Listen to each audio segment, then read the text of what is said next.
Hi everyone, welcome to tonight's forum in film censorship, profit versus social responsibility. We have an awesome panel lined up to discuss the topic. Let's introduce them. First up, we have Ms. Azmina, a seasoned film director who has dealt with censorship issue throughout her career. Welcome, Ms. Azmina. Hi, thanks for having me.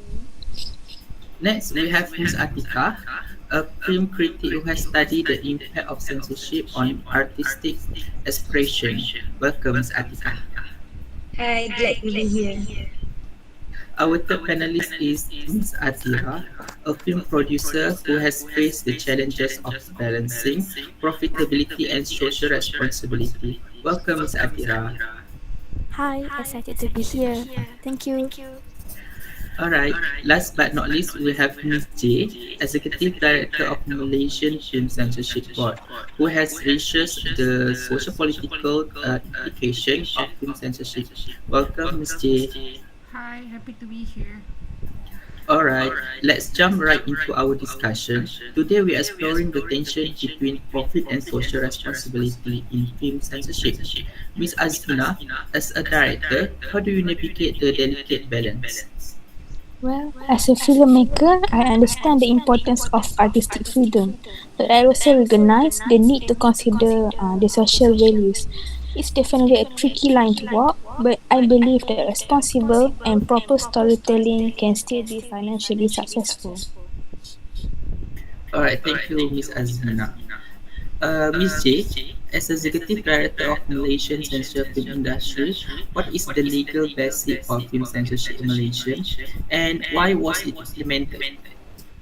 The legal foundation for film censorship in Malaysia is established by the Film Censorship Act of 2002 to exert control over cultural and media expression, aligning them more closely with Malaysia's religious and cultural values. So, the goal of Malaysia's film censorship legislation is to create a balance between cultural norms and artistic expression.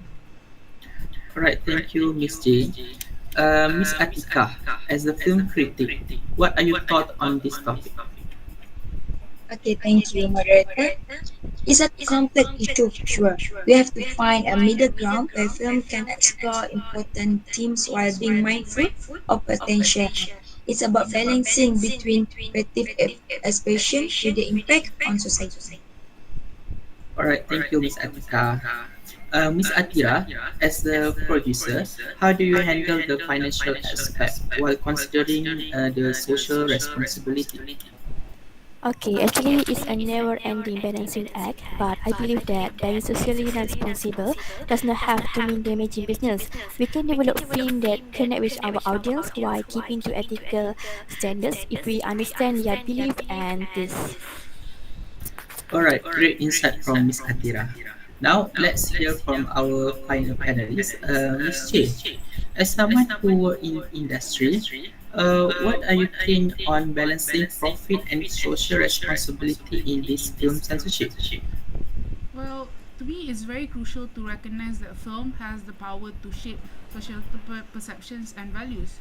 As an industry professional, we need to prioritize ethical storytelling and consider the potential impact that it has on the audiences.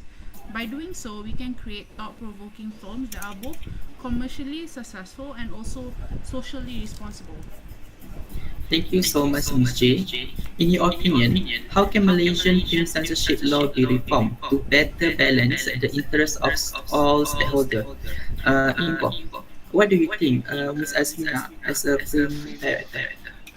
In my opinion, the government should do something so that both parties can reach an agreement.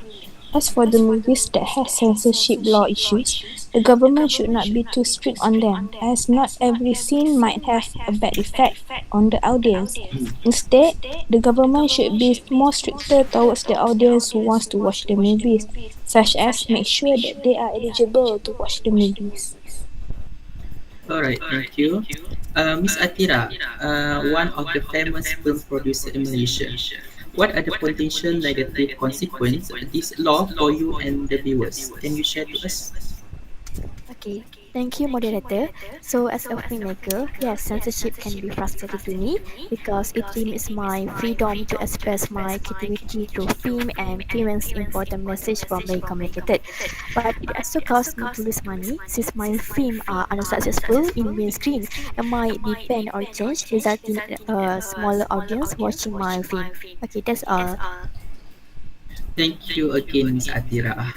And next, we have Miss Atika. One question for you. Do you think censorship is going to be a big issue to the future film in Malaysia? Okay, thank you, moderator, for the question. Because I believe that censorship will continue to be a topic of discussion and potential challenge for the future film industry. As society evolve and become more diverse, there will be ongoing debates about what should be censored and what should be allowed in film. The balance between protecting individuals from harmful content and preserving freedom of expression will always be a dilemma. I think that's all from me. Thank you. Thank you to all panelists. I think it's very clear that our panelists have diverse the perspective on this topic. Now let's open the floor to question from our audience.